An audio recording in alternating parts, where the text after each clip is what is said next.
Throughout history, there have always been whispers of people with unusual powers.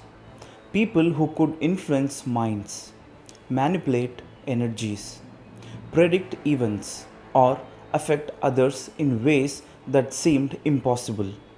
In yogi culture, these are often called occult abilities. But here's the strange part: almost every serious yogic tradition gives the same warning. Occult power always comes with a price. Why? If power is power, why would enlightened beings warn people against it? Stay with me till the end, because this is not just about supernatural abilities. It is about what happens when human beings seek power without true liberation. The word occult simply means hidden. Occult practices deal with dimensions of life that are not obvious to ordinary perception. In yogic tradition, this can include manipulating subtle energies, influencing mental states, using sound, symbols, or rituals for energetic impact. Yogis never denied such possibilities. In fact, many traditions openly acknowledged them, but they also treated them with enormous caution. This is where people get confused. In yogi culture, power and spiritual growth are not the same thing. A person may develop certain abilities, yet still remain deeply trapped in ego, desire, or fear. That is why yogis often viewed occult powers as distractions, because the goal was never power, the goal was freedom. Sadhguru has repeatedly warned against becoming fascinated with occult powers. He says, if you seek power, you will become trapped by power. According to him, occult abilities may give temporary influence, but they can also strengthen ego and compulsiveness. And the moment ego becomes stronger, inner growth slows down. But why there is a price? The first price is psychological. The moment someone gains influence over others, there is temptation, control, pride, superiority. Instead of dissolving the ego, power often feeds it. And in yogic understanding, anything that strengthens ego pulls you further from liberation. Yogic tradition also says every action involving energy has consequences. If someone intensely manipulates subtle energies, it affects their own system too. This is why many occult practitioners were described as becoming unstable, obsessive, or energetically disturbed over time. Not because power is evil, but because handling energy irresponsibly has consequences. A mystic seeks dissolution. An occult practitioner often seeks influence. This is a major distinction. Sadhguru explains that a true spiritual being is moving toward boundlessness, not toward controlling people or situations. Occult pursuit can become another form of greed, just more subtle.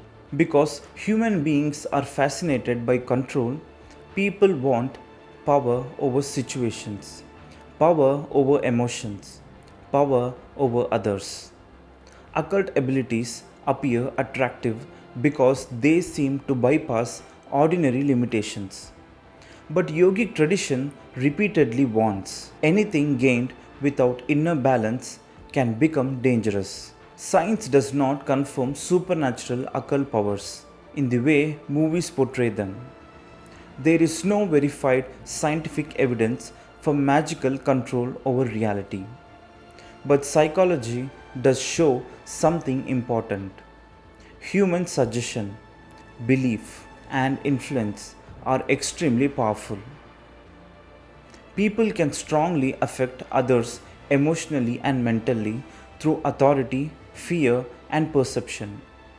So, even without supernatural claims, power over minds is very real. Interestingly, many genuine yogis avoided public displays of unusual abilities. Why? Because the moment people become fascinated by powers, they stop seeking truth. They become spiritually distracted. This is why many masters deliberately ignored or hide extraordinary experiences. To them, inner freedom mattered more than impressing people. Occult powers can easily become identity. I am special. I am powerful.